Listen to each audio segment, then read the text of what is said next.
Alors, de ce fait, si je dois aborder les cas de la RDC, il est clair, hein, si les éléments, les chiffres que j'ai à ma possession sont justes, je me réserve de les confirmer parce que c'est dans une source non sûre que je les ai eus, où on parle, sachez déjà que la RDC c'est environ 80 millions d'habitants, 70-80 millions par là, et dont il y a 50 millions de la population active. Et sur les 50 millions de la population active, qui est censée travailler et être active, il y a 3 millions seulement, 3 millions qui travaillent sur les 50 millions. Imaginez un peu ce que cela peut donner et ce que cela représente.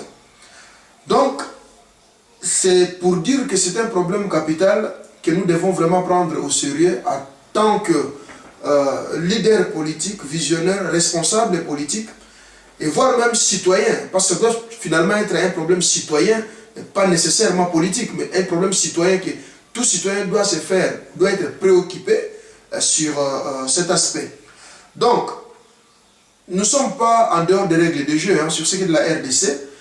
Évidemment, il y a ces problèmes démographiques. Je vous ai parlé tout à l'heure de la RDC avec 80 millions d'habitants. Il est clair que, bon voilà, la démographie a fait son geste. Je ne suis pas partant de ceux-là qui disent qu'il faut contrôler la natalité ou contrôler les naissances. Non, je pense plutôt, je suis du courant de ceux-là qui doivent beaucoup travailler pour pouvoir, si vous voulez, s'adapter à l'évolution et au développement du monde. Donc évidemment, ces problèmes démographiques posent problème, aussi en RDC.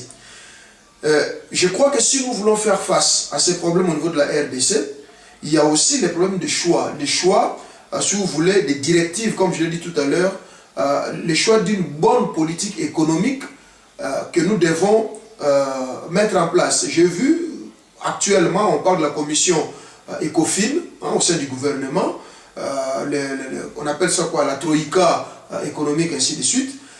Malheureusement, ce que j'ai constaté, il parle plus de finances. Il n'y a pas une grande vision sur les perspectives des investissements, alors des vrais investissements, parce qu'investissement, oui, ils en parlent, mais il s'agit des investissements en majorité étrangers. Comment est-ce que voilà, les business se font, les marchés s'octroient avec les multinationales, mais je n'ai jamais entendu parler d'une certaine préoccupation ou d'une certaine stratégie de la lutte contre le chômage au niveau interne. Et j'ai choisi bien mes mots, parce que ce phénomène de chômage, à quelque part aujourd'hui, l'Occident a un problème sérieux, c'est le problème de l'immigration clandestine. Donc c'est à quelque part aussi lié. Les pays du tiers-monde, les pays en développement, les pays du Sud, dépassés par le chômage, eh bien, la conséquence, c'est l'émigration. Et l'émigration, cette émigration, curieusement, est faite dans n'importe quelle condition, pourvu que, voilà, on soit ailleurs, où on croit être à l'abri, ce qui n'est pas nécessairement le cas. Et cela se traduit par, se concrétise finalement par ce qu'on appelle l'immigration clandestine au niveau de l'Occident. Donc, il y a de quoi à pouvoir vraiment cerner, à pouvoir voir, à pouvoir étudier ces cas. Mais au niveau aussi même de ces pays du tiers-monde, notamment le cas de la RDC, vous verrez que beaucoup de seigneurs de guerre, ils ont utilisé des jeunes, ils ont utilisé des gens sans emploi.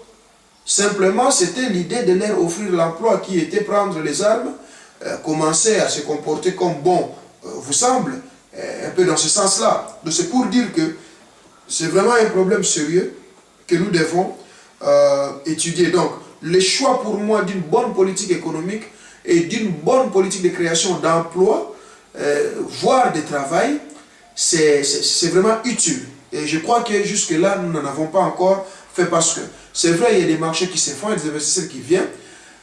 C'est juste le cadre fiscal, à mon avis, qui intéresse plus les autorités.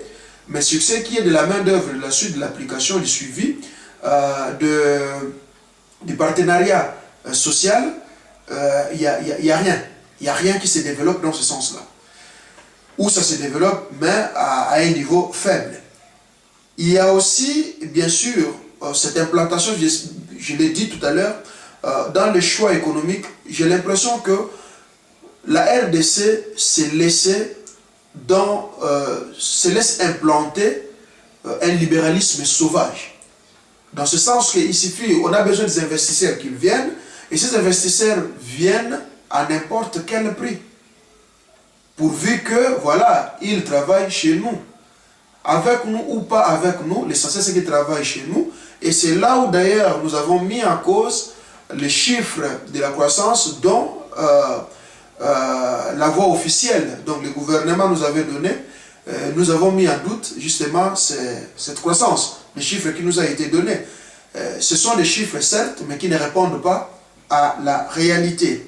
La bonne gouvernance, ce n'est pas seulement serrer les finances. Au niveau de la RDC, les finances, oui, sont bien gérées et encore bien gérées, parce que là, je ne reviendrai pas sur les scandales ou la pratique financière, comment est-ce qu'elle se passe, mais j'ai l'impression que tout le feu, tous les projecteurs, toute l'attention est tirée sur les dépenses, comment dépenser, ainsi de suite, que l'argent ne sorte pas, ne passe pas. C'est bien pour maîtriser la monnaie, pour donner vie aux signes macro, aux indices macroéconomiques, mais je pense que la bonne gouvernance ne se limite pas seulement à l'aspect financier ni investissement. Les économistes comprennent ce que je suis en train de dire, mais il y a aussi ces panoplies de règles de jeu qu'il faut mettre pour les investisseurs qui viennent, pour les gens qui créent des entreprises, pour les gens qui travaillent, même eux-mêmes, comme la population, la sécurité, ainsi il y a beaucoup d'éléments. Le cadre doit être sain, soigné, équilibré pour tous, que ce soit les investisseurs, que ce soit les employés. Il y a cet aspect.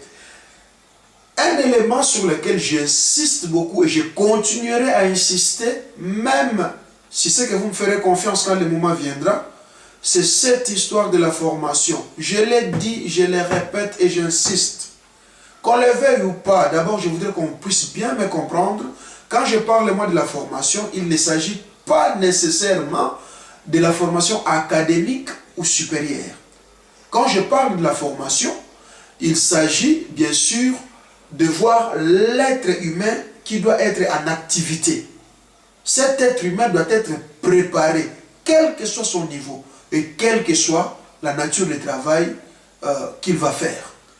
C'est là où j'insiste, il faut revoir notre ligne, notre point de formation, notre système d'éducation en RDC qui se découpe d'ailleurs en 4 niveaux. Il y a les niveaux primaires, les niveaux primaire et secondaire, primaire, secondaire et humanité, hein, c'est comme ça que ça se présente. Les niveaux supérieurs, donc universitaire et supérieur, et puis il y a l'autre niveau beaucoup plus supérieur où on parle de master, de doctorat, ainsi de suite. Mais tout autour de ce système, il y a aussi, si vous voulez, des éléments qui gravitent tout autour de ces noyaux, des électrons, qui peuvent favoriser, qui peuvent aider, bien sûr, dans la formation de l'être humain. Et c'est là où j'insiste, je plaide, je continue à supplier même les députés, les gens qui sont au Parlement, s'il vous plaît, essayez de revoir et de revoir notre système de formation. Ça pourra beaucoup nous aider dans la lutte contre le chômage et pour le développement, voire la vision et le souhait que nous avons tous de voir la RDC devenir pays émergent, pourquoi pas développé. Il faut encourager l'innovation. Il faut encourager la recherche scientifique. Il faut soutenir la recherche scientifique. Il faut soutenir l'innovation. Il faut soutenir la libre entreprise. Il faut soutenir le métier. Tout ça, c'est vraiment dans le système éducatif. C'est là où j'insiste qu'il faut vraiment travailler dur. Évidemment, j'ai beaucoup parlé là-dessus. Je ne donne que des grandes lignes. Mais quelles sont mes propositions? Je vous propose les miennes, proposez-moi aussi les vôtres. Comme ça, le débat sera animé et le débat sera équilibré. Moi, je me dis clairement, quel que soit le gouvernement, quels que soient ceux qui sont aux affaires, il faut revoir le choix de la politique économique. Le choix, il faut le revoir comment? C'est-à-dire que c'est vrai, nous sommes un pays maintenant courtisé et avié par beaucoup de grandes puissances, beaucoup de bailleurs de fonds qui viennent investir. nous nous en réjouissons d'ailleurs tous. Je pense qu'il faut qu'il y ait... faut pas seulement voir les finances au premier niveau, au premier degré.